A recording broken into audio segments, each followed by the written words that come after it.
And welcome back to my channel to excel your economics with me. So in today's session I am going to continue with the topic money and banking.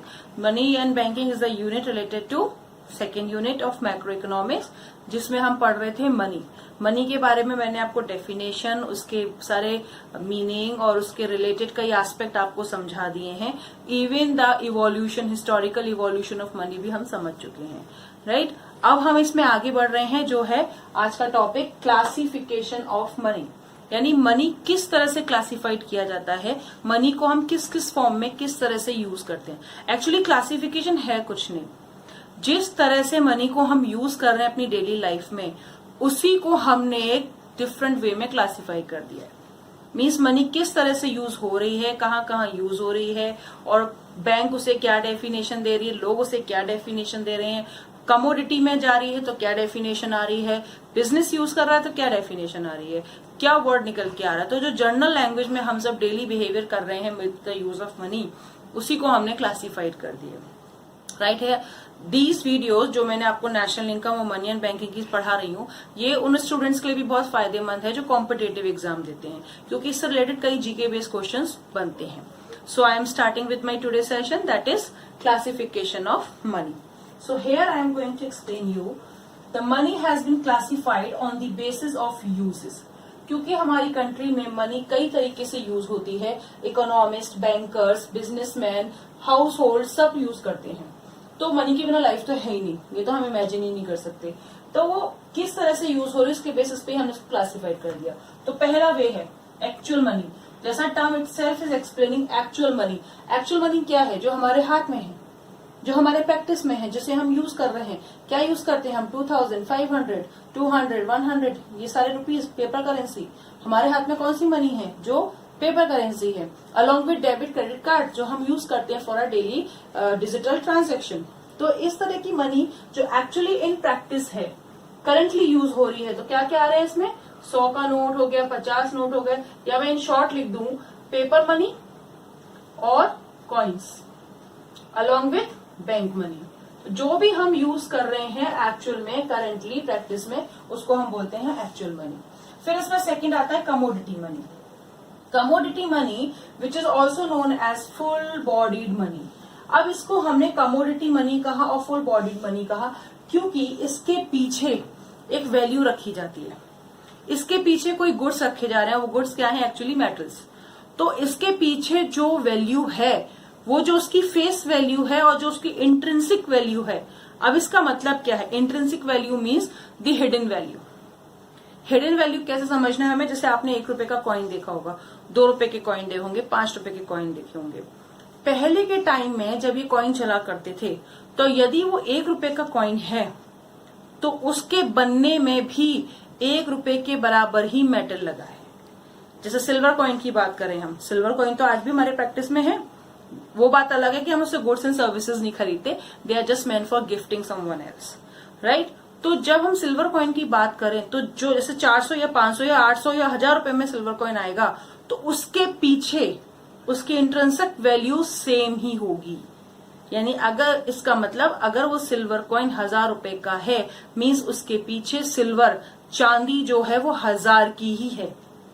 तो जो उसकी face value है, means जो उस पर लिखा हुआ है कि 1999 ग्राम सिल्वर और उतने का ही पैसा, वो बिल्कुल बराबर है। तो यही बात है, जैसे 1 रुपए का कॉइन, 5 रुपए का कॉइन, ये सब जो कॉइन्स होते हैं, इसका वेट देखा आप लोगों ने, तो इनके पीछे मेटल यूज हो रहा है।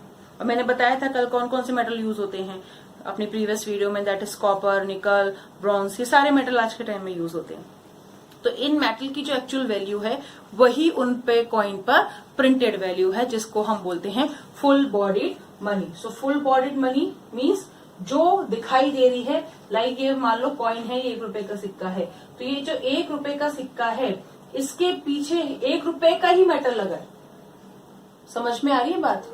तो this is what we call full bodied money. जैसी है फुल बॉडीड, जो बॉडी है इस मनी की वही है और उसके पीछे वैल्यू भी वही है, इसलिए हमने इसको कहा है its face value is equals to its intrinsic value, hidden value. यानी इसके पीछे जो कॉस्ट लग रही है, इसके पीछे जो मेटल लग रहा है, वो वैल्यू और इसकी फेस वैल्यू बिल्कुल बराबर है। 1 रुपी कॉस्ट मेटल is used. समझ में आया यहाँ तक? So this is what about I am talking in relation to commodity money. तो commodity money क्या हो गई? जिसकी फेस वैल्यू उसकी इंट्रिंसिक वैल्यू के बराबर हो जाए. Coming to the third one, representative. So third one, representative money. अब रिप्रेजेंटेटिव मनी क्या है? ये एक्चुअली फुल बॉडीड मनी जो हमने अभी बताया आपको कमोडिटी मनी, उसी का ही एक हिस्सा है. किसका? कमोडिटी मनी का ही एक ये हिस्सा है. एक तरह से उसको बोल सकते हैं फुल बॉडीड का रिप्रेजेंटेटिव है. यानी रिप्रेजेंटेटिव मनी को हम बोल सकते हैं रिप्रेजेंटेटिव फुल बॉडीड मनी. अब क्यों? क्योंकि इसकी ये जो मनी है वो सर्कुलेशन में है. यानी कि हम जो आज के टाइम में यूज कर रहे हैं पेपर मनी. क्या? Paper money. कौन कौन से हो गए? 10 रुपए, 20 रुपए, 50 रुपए, 100 रुपए, 200 रुपए, ये जो सारे अमाउंट है वो हम आज के टाइम में यूज कर रहे हैं. यानी जो पेपर मनी है जो सर्कुलेशन में है वो क्या है? Representative money. क्योंकि ये हमारी कंट्री को, हमारे गुड्स एंड सर्विसेज के यूजेस को रिप्रेजेंट कर रही है. अब इसको हम बोलते हैं मीडियम ऑफ एक्सचेंज में यूज होती है. कैसे? क्योंकि हम जो भी गुड्स एंड सर्विसेज खरीद रहे हैं उसका पेमेंट किसके फॉर्म से कर रहे हैं? किसके थ्रू कर रहे हैं? मनी से. तो ये क्या हो गई? Representative money. अगर 100 रुपए का सामान चाहिए तो हम 100 रुपए का लेके आते हैं. अगर मुझे 50 रुपए का सामान चाहिए और 100 का नोट है तो हम 50 रुपए देकर वापस 50 लेकर के अपना ट्रांजेक्शन कर सकते हैं. So in this way it is used in circulation as a medium of exchange. It is called paper money. And here purchasing power can not be stored. क्यों नहीं स्टोर हो सकती? क्योंकि जो हमने खरीद लिया, एक बार जो खरीद लिया वो खरीद लिया, तो अब वो वापस तो नहीं आएगा, खर्च तो हो गया. तो जो परचेज कर लिया, परचेजिंग कैपेसिटी जो है हमारी, वो इससे कभी स्टोर नहीं हो सकती. जितना ज्यादा पैसा होगा उतनी ज्यादा हमारी परचेजिंग कैपेसिटी बढ़ती जाएगी. और अगर कम पैसा होगा तो कम रहेगी purchasing capacity. Means purchasing capacity इस मनी की वजह से स्टैटिक नहीं रहती, यह हमेशा डायनामिक रहती है, यानी फ्लक्चुएटेड होती रहती है. अब इसका एक पॉइंट जो बहुत अच्छे से हमें समझना है कि इसकी जो फेस वैल्यू है और इंट्रिंसिक वैल्यू है वो बिल्कुल अलग होती है. यानी हिडन वैल्यू अलग है, फेस वैल्यू अलग है. कैसे? नोट इश्यू होते हैं सेंट्रल बैंक की तरफ से, तो सेंट्रल बैंक इसके पीछे 100% बैक वैल्यू रखती है. यानी करेंसी जब इश्यू होती है, नए नोट जब आते हैं, उसके पीछे गोल्ड और सिल्वर का रिजर्व रखा जाता है सेंट्रल बैंक के पास. तब सेंट्रल बैंक उसे इश्यू करती है. यही कारण है कि गवर्नमेंट जब चाहे तब नए नोट प्रिंट नहीं कर सकती, क्योंकि सेंट्रल बैंक को नए नोट प्रिंट करने के पीछे back value in the form of gold and silver देनी पड़ती है. तो जब 100% बैक वैल्यू इनके पीछे होती है तभी ये नोट प्रिंट होते हैं और ये पेपर करेंसी हमारे हाथ में आती है for uses. So this is called representative money. Moving to the fourth one, token money. So the fourth one is token money. Token money को हम क्या बोलते हैं?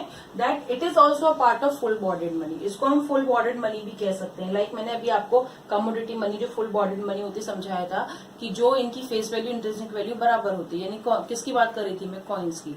जब पेपर मनी की बात करी तो रिप्रेजेंटेटिव मनी बनी. तो जो टोकन मनी है वो एक्चुअली कॉइन्स ही है. क्यों? क्योंकि ये यूज होते हैं for smaller payment as a token form. इसलिए इसको हमने टोकन मनी कहा. क्योंकि हम जैसे कभी कोई होता है, कोई गेम भी होता है, हम कहीं जाते हैं या किसी की कोई सर्विस लेते हैं, कई बार आप फूड काउंटर्स जाते हैं तो आपको टोकन दिया जाता है. तो वो टोकन क्या है? वैल्यू है. 20 रुपए का टोकन दे दिया, उसके पीछे 20 रुपए की वैल्यू है और उसके बदले आप सामान को ले सकते हो. Right here. So in this sense जब हम 1 रुपए, 2 रुपए, 50, 5 रुपए और 10 रुपए, कौन कौन सी करेंसी? 1 रुपी, 2 रुपी, 5 रुपी, 10 रुपी के कॉइन्स को यूज कर रहे हैं for making are smaller transaction और small payments. That is called token money. It is also called subsiding money. क्यों? क्योंकि ये कभी कभी बड़ी पेपर मनी के अगेंस्ट भी यूज होती है. लाइक कभी कभी हमारे साथ ऐसा होता है कि हमारे पास 50 का नोट नहीं है, 20 का नोट नहीं है, तो हम क्या करते हैं? 5 रुपए के कॉइन्स दे दिए इकट्ठे करके, 2 रुपए के कॉइन्स इकट्ठे करके दे दिए. तो ये कभी कभी जो हमारी फुल बॉडीड मनी है उसका सब्सिडाइज रूप हो जाता है, छोटा रूप हो जाता है, जिसको हम स्मॉलर पेमेंट के रूप में कर सकते हैं for our goods and services, for our daily transaction. Now moving to the fifth one, legal tender money. In legal tender money, which one is fifth one? In legal tender money क्या main points हैं? It has legal sanction behind it. Legal sanction behind it, means government ने legally इसको sanction किया है इन दी circulation of the economy, अपनी economy में इसको use करने के लिए, चाहे किसी भी कंट्री की इकोनॉमी हो उसको यूज करने के लिए वहां की गवर्नमेंट ने लॉ एंड ऑर्डर और लीगली इसको एक्सेप्ट किया है और ये सैंक्शन कराए पब्लिक के लिए भी कि वो इसी मनी को यूज करेंगे। लाइक आपको याद होगा 8 नवंबर 2016 जब गवर्नमेंट ने 500 और 1000 के पुराने नोट को इलीगल टेंडर घोषित किया। इलीगल टेंडर कहने का मतलब ये लीगली अब हमारी कंट्री में एक्सेप्टेड नहीं है। तो लीगली जो एक्सेप्टेड है, जिसके पीछे लॉ है, जिसके पीछे लीगल सैंक्शन है, वही मनी को हम बोलते हैं लीगल टेंडर मनी। इसका दूसरा है which is accepted as a means of payment, यानी जिसको हम मीन्स ऑफ पेमेंट के लिए यूनिवर्सली भी यूज कर रहे हैं, वर्ल्ड ट्रांजैक्शन में भी यूज कर रहे हैं, यूनिवर्सली हमारे रुपीज एक्सेप्टेड है, तो उसको हम बोलते हैं लीगल सैंक्शन और लीगल टेंडर मनी। इसके दो टाइप होते हैं, limited legal tender, unlimited legal tender. Limited legal tender का मतलब है जिसमें हम किसी पर्सन को फोर्स नहीं कर सकते कि वो इसके बियॉन्ड मैक्सिमम लिमिट तक रखे, जबकि अनलिमिटेड लीगल टेंडर का मतलब है कि पर्सन जितना अमाउंट अपने पास रखना चाहता है इस लीगल टेंडर मनी का वो रख सकता है। Like in case of earlier, जब हम 2016 से पहले की बात करें, जब डिमोनेटाइजेशन हुआ, so there was unlimited income with the public. लोग अपने पास मनी बहुत रखते थे घर पे भी, पर जब से ये हुआ डिमोनेटाइजेशन तब से एक अमाउंट फिक्स हुआ है, हम डिजिटलाइज्ड हुए हैं, ज्यादा मनी घर में छुपा के रखना अलाउड नहीं है, और बड़े बड़े पेमेंट भी हम कितने रुपए तक कर सकते हैं वो सब लिमिटेड है, डिसाइडेड है। तो वो लिमिटेड लीगल टेंडर हो गए। और जो अनलिमिटेड है, जो हम बिजनेस ट्रांजैक्शन में करते हैं, जिसकी कैपेसिटी भी गवर्नमेंट बढ़ाती रहती है, चेंज भी करती रहती है, या हम अपने पास स्टोर करके भी रख सकते हैं, और वो जनरली क्या होते हैं, लिमिटेड, मतलब हमारे पास छोटे स्मॉल पेमेंट्स होते हैं, बड़े पेमेंट्स नहीं होते हैं। यानी हम अपने पास कितनी गड्डियां रख सकते हैं, 500 की रख लेंगे या 100 की रख लेंगे, 20 की रख लेंगे, इतनों के हम आराम से नोट अपने पास रख सकते हैं। 2 लाख, 3 लाख, 4 लाख, 5 लाख, यही कैपेसिटी हो या अनलिमिटेड है, लोग रख सकते हैं। बट जब लिमिटेड की बात है तो गवर्नमेंट ने फिक्स कर दिया अमाउंट, इसके बियॉन्ड आप ट्रांजैक्शन नहीं कर सकते। एक एग्जांपल देती हूँ इसका, जैसे आप एटीएम जाते हो तो एक लिमिटेड अमाउंट सैंक्शन है बैंक की तरफ से कि आप इतना ही विड्रॉवल कर सकते हो, इसके ऊपर विड्रॉवल नहीं कर सकते, तो वो लिमिटेड लीगल टेंडर हो गया। समझ में आ गई? अब आते हैं हम 6th one, fiat money. Fiat money का क्या मतलब है? It is also called legal money. क्या है ये? Legal money. क्यों लीगल मनी? क्योंकि ये भी हमने, ये कौन, बाय द गवर्नमेंट पास्ड है, यानी ये वो मनी है जिसको गवर्नमेंट ने पास किया है। सेम बात हो गई, यानी कि हम किसकी बात कर रहे हैं? लीगल टेंडर मनी की। लीगल टेंडर मनी को हम फिएट मनी भी कह सकते हैं। रीजन इज ये, this is also sanction by the government, accepted in the circulation for the purpose of medium of exchange. और ये कभी कभी, मोस्टली हम बात करें तो डिस्चार्ज ऑफ डेट, यानी अपने डेट को कम करने के लिए, उधारों को कम करने के लिए इसको यूज किया जाता है। सो ये भी लीगल टेंडर मनी का ही हिस्सा है, और इसको हम क्या बोलते हैं? Fiat money. It is passed by in circulation by the government. Government इसको इश्यू करता है, गवर्नमेंट के पॉलिसीज के थ्रू ही ये मनी इश्यूड होती है। लाइक जब गवर्नमेंट ने चाहा कि ये नोट चलेंगे तभी चलेंगे, नहीं तो नहीं चलते हैं। तो इस तरह से फिएट मनी को हम डिस्क्राइब कर सकते हैं। And the last one is near money. So in near money can be described as not perfect liquid money. Not perfect liquid money का मतलब है जो हमारे हाथ में नहीं है, मतलब जो बैंक में हम अपने डिपॉजिट्स रखते हैं, या बैंक में न रख के किसी भी थ्रू से, किसी भी मीडियम से हम मनी को सेव कर रहे हैं for our future demands, for our future means, like in the example of treasury bill, bonds and debenture. हम इन सब में पैसा लगाते हैं, अपनी मनी को सिक्योर करके भी रख सकते हैं ताकि ये हमारे फ्यूचर में काम आ सके। तो इस तरह की मनी को हम बोलते हैं near money, which has no perfect liquidity, यानी वो हमारे हाथ में नहीं होती, लिक्विड नहीं होती। लिक्विड का मतलब ये होता है जो हम यूज कर सकते हैं frequently for our daily needs, for our daily demands. जो हमारे हाथ में कैश है, कॉइन्स है, करेंसी है, हमारे हाथ में रहती है, जिसका यूज हम अपने मीडियम ऑफ एक्सचेंज के लिए, गुड्स एंड सर्विसेज के लिए करते हैं, वो एक्चुअल मनी है, जो हमारी फर्स्ट टाइप था। और नियर मनी जो हमारे पास हाथ में नहीं है, जो हमने किसी फॉर्म में, इन तीन में से किसी भी फॉर्म में सेव करके रख रखी है for making our transaction, for making our all requirement of money, this is called near money. So this is all about the types of money, the classification of money in India. So now we are moving for the next topic, that is function of money. Here we now start with functions of money, यानी money हमारी life में, हमारी economy में कौन कौन से function perform करता है. सो मनी हैज फॉलोइंग फंक्शन. तो पहला फंक्शन है मनी का प्राइमरी फंक्शन. प्राइमरी फंक्शन यानी मेन फंक्शन. इसको हम क्या बोलेंगे? Main function. जिस कारण से बार्टर सिस्टम को रिमूव किया गया और हमने new form of, modern form of money को एक्सेप्ट किया. तो वो पहला फंक्शन क्या है प्राइमरी का, मेन फंक्शन का? Medium of exchange. ये मैंने आपको कितनी बार समझा दिया है. Medium of exchange means goods and services का एक्सचेंज अब बहुत बेहतर हो गया है, बहुत इजी हो गया है due to the modern form of money. अब हम घर बैठे भी सामान को मंगवा सकते हैं, खरीद सकते हैं, बेच सकते हैं. सारे काम आज के टाइम में घर बैठे भी हो जाते हैं, just because of the use of modern form of money. तो मनी ने हमारी लाइफ को बहुत इजी बना दिया है. पहले ये चीजें पॉसिबल नहीं थी और ये सबसे बड़ा ड्रॉबैक था बार्टर सिस्टम में भी कि मीडियम ऑफ एक्सचेंज बहुत कॉम्प्लिकेटेड था बार्टर सिस्टम में, क्योंकि दो लोगों का डबल कोइंसिडेंस होना बहुत जरूरी है. तो मीडियम ऑफ एक्सचेंज में जो डबल कोइंसिडेंस ऑफ बॉन्ड्स का होना बार्टर सिस्टम में जरूरी था, वो नए फॉर्म ऑफ मनी ने टोटली चेंज कर दिया. यानी मीडियम ऑफ एक्सचेंज को इजी बना दिया मनी ने. डबल कोइंसिडेंस ऑफ बॉन्ड को, जो पहले प्रॉब्लम हुआ करती थी डबल कोइंसिडेंस, उस प्रॉब्लम को सॉल्व कर दिया. Right. In primary function we have one more function which is very important. Barter system का एक और प्रॉब्लम था. मैंने आपको लिमिटेशंस पढ़ाए थे. तो लिमिटेशन में एक और सबसे बड़ा लिमिटेशन था यूनिट ऑफ अकाउंट. क्या है ये? Unit of account. Unit of account का मतलब क्या है?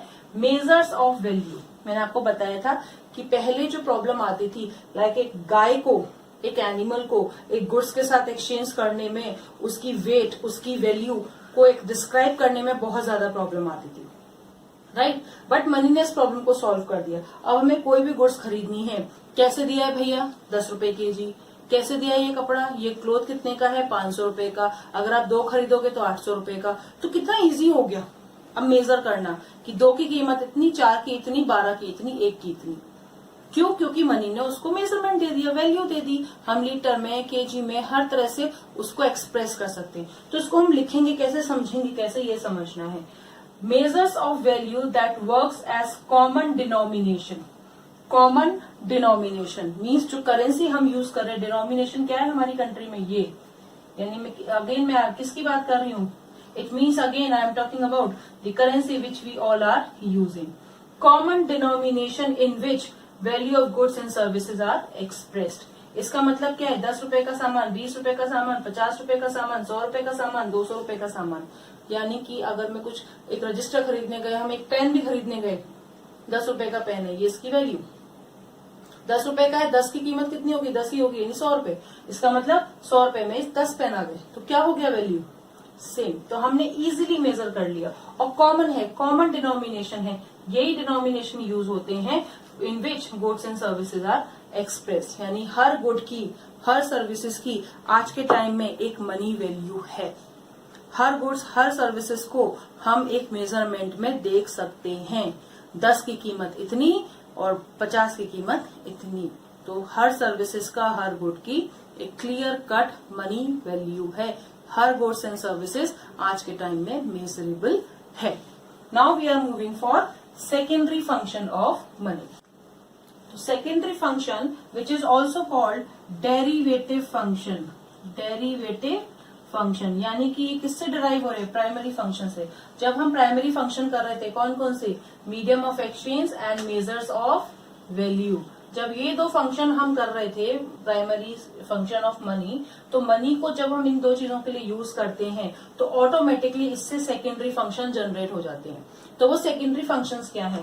Standard of deferred payment. आज के टाइम में मनी सिर्फ कैश और कॉइन पेमेंट नहीं है. यानी हम पेपर के थ्रू, पेपर मनी के थ्रू या कॉइन पेमेंट के थ्रू सिर्फ ट्रांजेक्शन नहीं कर रहे हैं. आज के टाइम में पेमेंट हमारे चेक से भी हो रहे हैं, डेबिट कार्ड से भी हो रहे हैं, डिबेंचर्स, डेब्ट, इन सब में जो भी हम पेमेंट कर रहे हैं वो हम डिजिटलाइज्ड होके भी कर रहे हैं. डेबिट कार्ड, क्रेडिट कार्ड, इन सब का यूज कर रहे हैं. तो स्टैंडर्ड ऑफ डेफर्ड पेमेंट है, इसने हमारे क्या कर दिया इजी, बोरोइंग्स और लेंडिंग को इजी कर दिया है। पहले यही बोरोइंग्स और लेंडिंग बार्टर सिस्टम में इम्पॉसिबल थी, क्योंकि गुड्स के बदले गुड्स की बोरिंग लेंडिंग इम्पॉसिबल टास्क था, ये उसकी लिमिटेशन भी थी।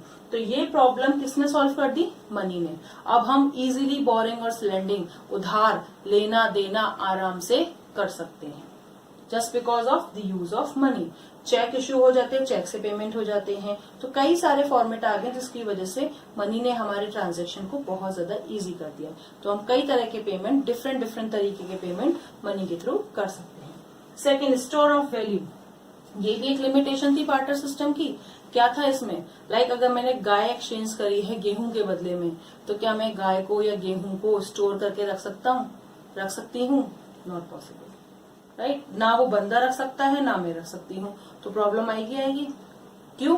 क्योंकि गेहूं भी पेरिशेबल गुड्स हैं, ज्यादा टाइम तक हम स्टोर नहीं कर सकते, कीड़े पड़ जाते हैं, खराब हो जाते हैं। और गाय तो बट ऑफ कोर्स की बात है, हम स्टोर कर ही नहीं सकते, राइट है। बट मनी क्या है, हम कोई गुड्स एंड सर्विसेज खरीद के लाए, कंज्यूम होगी, खत्म हो गई कहानी, पैसा दे के आ गए, या हमने जो बेचा पैसा आया, तो हम उसको सेव करके रख सकते हैं। ना तो वो ज्यादा जगह लेगा, ना हमारे घर में कोई स्पेसिफिक एरिया उसके लिए रिक्वायर्ड है। हम अपने पर्स में, अपनी पॉकेट में या कहीं भी उसको इजीली स्टोर कर सकते हैं, इवन बैंक में भी स्टोर कर सकते हैं, right. And the last is transfer value, यानी कि सेकेंडरी फंक्शन में एक और सबसे बड़ा फंक्शन है, that is transfer value. Transfer value हम इसको क्यों कह रहे हैं, it money has made transfer of money from one person to another, यानी मनी ने एक सबसे बड़ी समस्या जो सॉल्व करी है वो यही कि अब मनी को हम एक से दूसरे आदमी तक आराम से ट्रांसफर कर सकते हैं। जब जिसको जैसी जरूरत हमने उसको प्रोवाइड कर दी। अगर किसी को उधार देना है तो दे दिया, किसी से लेना है तो ले लिया, यानी वन पर्सन से दूसरे पर्सन तक मनी का ट्रांजैक्शन, ट्रांसफॉर्मेशन इजी हो गया। चाहे वो आज के टाइम में आप पेटीएम करो, चाहे आप फोन पे करो, गूगल पे करो, इतने सारे फॉर्मेट चल रहे हैं, तो हम ट्रांसफर कर पा रहे हैं ना मनी को, यहाँ से वहां एक पर्सन से दूसरे पर्सन को एक्सचेंज करना मनी को बहुत इजी हो गया है। And this is all because of the introduction of modern money form, paper money and the bank money, जिसकी वजह से हमारे दो प्राइमरी फंक्शन आए, मीडियम ऑफ एक्सचेंज यही प्राइम मोटिव था, एंड यूनिट ऑफ अकाउंट जो सबसे बड़ी प्रॉब्लम थी बार्टर सिस्टम की, जिसके साथ साथ ये तीन फंक्शन ऑटोमेटिकली जनरेट हो गए। तो जैसे जैसे हम मॉडर्न एरा में एंटर करते गए, आगे बढ़ते गए, सिविलाइजेशन एडवांस हुआ, हमारे इन दो फंक्शन के साथ साथ ये तीन फंक्शन भी चलने लग गए खुद ही, अपने आप ही। तो आज के टाइम में आप इंटरनेट बैंकिंग देखिए कितना रिसोर्सफुल है, हम कितनी इजीली अपने सारे पेमेंट एक स्थान से दूसरे स्थान ट्रांसफर कर देते हैं। So this is secondary function of money. Now we are moving for other function, जो बहुत सारे हैं, which I am just going to write here and explain to you. So in other function we have four main functions, पर हमारे जो main function है वो क्या है, primary function and secondary function.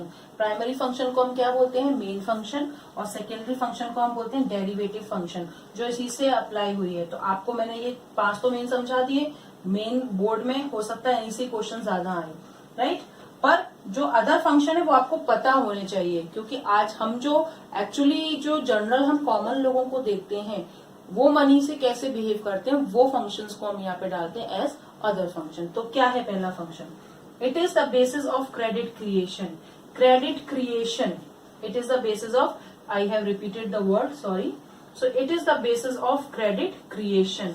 क्यों? क्योंकि बैंक जो पैसा आपको दे रही है, अगर आप डिपॉजिट करोगे बैंक में तो बैंक पे पैसा आएगा, बैंक पे ज्यादा पैसा आएगा तो वो उतने ही अपने कस्टमर को लेंडिंग कर सकता है। तो क्रेडिट क्रिएशन जिसमें क्या होता है, advancing of loan and deposits of the customer, यानी लैंडिंग एंड बोरोइंग। जो लैंडिंग बोरोइंग का जो सिस्टम है जो बैंक करती है, वो मैं आपको और डिटेल में इसके बाद बैंकिंग चैप्टर में समझाऊंगी, राइट। अभी हम मनी पढ़ रहे हैं तो मैं आपको शॉर्ट में समझा रही हूँ। क्रेडिट क्रिएशन जो बैंक करती है, लोन देना, और वो लोन देना लेना किस तरह से होता है, उसके पीछे जो पूरा प्रोसेस है वो मनी से ही है। तो money has been used for the purpose of creating credit. साख को बढ़ाने और घटाने में, क्रेडिट को हिंदी में बोलते हैं साख, साख को बढ़ाने और घटाने में बैंक जो काम करती है वो सब किसके थ्रू होता है? मनी से, क्योंकि पैसा ही देना है, पैसा ही लेना है, मनी ही देनी है, मनी ही लेनी है। Second, distribution of national income, क्योंकि हमने नेशनल इनकम में पढ़ा था जो इनकम जनरेट होती है फ्रॉम प्रोडक्शन सेक्टर वो अल्टीमेटली डिस्ट्रीब्यूट हो जाती है फैक्टर्स ऑफ प्रोडक्शन को। तो नेशनल इनकम क्या है? Payment made two factor of production, it is a factor income earn from normal resident, earn by normal resident of the country. तो एनएनपीएफसी यानी नेशनल इनकम के डिस्ट्रीब्यूशन में मनी ही तो है।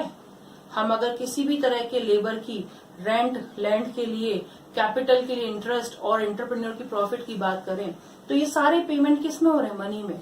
आज किसी की सैलरी बताई जाती तो 1 लाख रुपए सैलरी है, 80,000 रुपए सैलरी है, 50,000 रुपए सैलरी है, 2 लाख रुपए सैलरी है, 10 लाख का पैकेज है, 15 लाख का पैकेज है। तो ये सारे स्टेटमेंट क्या बता रहे हैं?